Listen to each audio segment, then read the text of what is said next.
ఒక విషయం మీతో పంచుకోవాలనుకుంటున్నాను. ఈ సోషల్ మీడియా ప్లాట్ఫామ్ వచ్చిన తర్వాత మంచి విషయాలు చెప్పేవాళ్ళు కొద్దిమంది అయితే, నోటుకొచ్చినట్టు ఎవరికి తోచినట్టు వారు మాట్లాడే వాళ్ళు ఎక్కువైపోయారు. దీనివల్ల మేలు కన్నా ప్రమాదం ఎక్కువగా ఉన్నట్టుగా మనకు తెలుస్తుంది.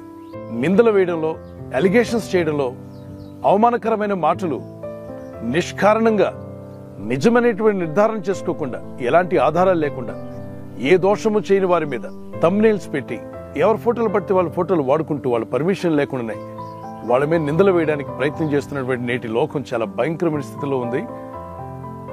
దేవుని తీర్పులు కూడా అంత భయంకరంగా ఉంటాయి.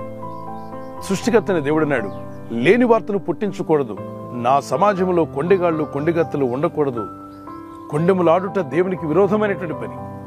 లేని వార్తను పుట్టించడం వల్ల, అంటే వాళ్ళు అనని మాట అన్నట్టు, చేయని పని చేసినట్టు, చూడండి వారు చూసినట్టు, ఇక ఇలా లేనటువంటి వాటిని వాళ్ళ ఊహాగానాల్లో నుండి పుట్టించిన మాటలు తీసుకొచ్చి ఎవరి మీద పడితే వాళ్ళ మీద విసిరేస్తూ ఇతరుల్లో సాక్ష్యం పాడు చేద్దామని ప్రయత్నించే వాళ్ళు చాలా మంది సమాజంలో పెరిగిపోయారు. అందులో ఒకటే ఈరోజు మనం చూస్తున్నాం. సహోదరు జాన్ వెస్లీ, సహోదరి బ్లెస్సీ వెస్లీ పైన అనవసరంగా అలిగేషన్ చేసి ఎలాంటి ఆధారం లేకుండా, నిజ నిర్ధారణ లేకుండా వారిని అవమానపరుస్తూ పోస్టులు పెట్టడం అనేది ఎంత క్రూరమైన పని. అక్కడక్కడ మానసిక రోగుల గురించి విన్నాం, కానీ ఈ రోజుల్లో మానసిక రోగం ఇంత ఘోరంగా కూడా మారిపోయిందా? ఈ ఆధునిక ప్రపంచంలో, ఇంత డెవలప్ అవుతున్న ప్రపంచంలో ఇంత క్రూరులుగా, అయోమయంగా, ఏమాత్రం ఆలోచించకుండా ఒక వ్యక్తి గురించి మాట్లాడే ముందు అవునా కాదా ఏమీ తెలుసుకోకుండా ఎవరో పుట్టించిన పుకార్లను, రూమర్స్ ని తీసుకువెళ్లి థంబ్నెయిల్స్ లో పెట్టి యూట్యూబ్ లో ప్రపంచం అంతకు పంపించడం అనేటువంటిది దుర్మార్గమైన చర్య. వారు దేవుని సేవ చేస్తున్న సేవకులైన వారి మీద నిందలు వేయాలన్న దురాలోచన ఎవరికి పుట్టింది? ఇటువంటి దుష్టాలోచన ఎవరికున్నా మానుకోండి, క్షమాపణ కోరండి. తప్పైపోయిందని సోషల్ మీడియాలో మీరు ఎక్కడెక్కడైతే ప్రకటించారో మరొక వీడియో చేసి ప్రపంచమంతటికి పంపండి. నిర్దోషులపైన నింద వేయడం దేవుని దృష్టిలో చాలా భయంకరమైంది.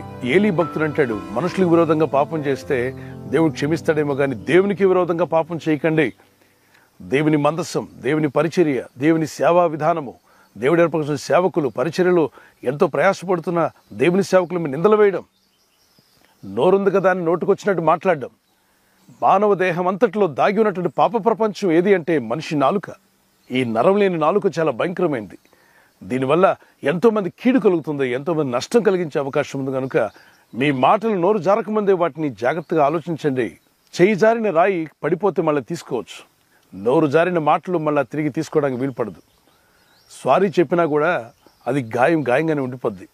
కనుక గాయపరిచే మాటలు, ప్రజల మీద లేనిపోని మాటలు, నిర్దాక్షిణ్యంగా నిర్దోషుల మీద దోషం మోపడం, వాటిని పైగా సోషల్ మీడియాలో పెట్టడం, థంబ్నెయిల్స్లో వారి ఫొటోస్ వాడుకోవడం, ఇది క్రూరమైన చర్య. ఇలాంటి పని చేసేవాళ్ళు మీ మనస్సాక్షి ఏమైపోయిందో ఒకసారి పరీక్షించుకోండి. Do have common sense? పనిచేస్తుందా? పనిచేస్తుంటే ఆలోచించండి. వెనక ముందు ఆలోచించకుండా మీకు నోరుంది కదా అని మాట్లాడి వీడియోలు పెట్టేయడం, వారి ఫోటోలు వాడుకోవడం, ఇదంతా దుశ్చర్య, అమానుషం, అమానవీయం. ఇటువంటి మాటలు, ఇటువంటి పనులు చేయడం మానేయండి, మానుకోండి. ఇక ఫ్యూచర్లో కూడా ఇలాంటి వాటిని రిపీట్ చేయకండి. మీ బ్రతుకులు బాగుండాలని, మీ జీవితాలు బాగుండాలని ప్రార్థన చేస్తున్న సేవకులు, పరిచర్య చేసే సేవకులు, వారి మీద నోరు బారేసుకుంటారు ఎందుకు? తొందరపడకండి. తొందరపడి నడిచేవాడు దారి తప్పునని, తొందరపడి మాట్లాడేవాడు తప్పక దోషాల్లో పడతాడని, ఊరుకొనక మాట్లాడేవాడు చిక్కుల్లో పడతాడని ఉంది. కనుక మీ నోటి మాటల వల్ల మీకు శిక్ష ఎందుకు తెచ్చుకుంటారు? నోరు జారి ఒంటికి శిక్ష తెచ్చుకునే పరిస్థితి చేయకండి. ఫాల్స్ అలిగేషన్స్ చేసి చిక్కుల్లో పడకండి. ఒక్కసారి ఆలోచన చేయండి. ఎదుటి వ్యక్తి కూడా మనిషేనని. వాళ్ళకి కుటుంబాలు ఉంటాయి, వాళ్ళకి పరిచర్యలు, సేవా కార్యక్రమాలు ఎన్నో ఉంటాయి. నింద వేసేసి ఊరుకుంటామా? నిర్దోషుల మీద వేసిన ప్రతి నింద భరించాల్సి ఉంటుంది. దేవుని కోపాన్ని రేపిన వారు అవుతారు. ఇలాంటి అవమానకరమైన నిందలు వేయడం అనేటువంటిది దుశ్చర్య. ఈ దుశ్చర్యను, ఈ దుర్మార్గమైన పని మేము ఖండిస్తున్నాం. ఇలాంటి వార్తలు పెట్టిన వ్యక్తి వెంటనే క్షమాపణ కోరి సమాధాన పడండి. ఇది మీకు ఏమాత్రం మంచిది కాదు. ఈ నరులందరినీ సృష్టించిన దేవునికి తెలుసండి ఎవరు ఎలాంటి వారు, వారి హృదయం ఎలాంటిది, వారి మనసు ఎలాంటిది, మన మనస్సాక్షి ఎలాంటిది అన్నది మీకు తెలియకపోవచ్చు, కానీ దేవునికి తెలుసు. తన సేవకులను తన సేవకు పిలుచుకొని వాడుకుంటున్న దేవునికి తెలుసు. కనుక తొందరపడి దేవ సేవకుల మీదే కాదు, విశ్వాసుల మీద కానీ, మీ తోటి వారి మీద కానీ, మీ స్నేహితుల మీద కానీ నోరు జారకండి.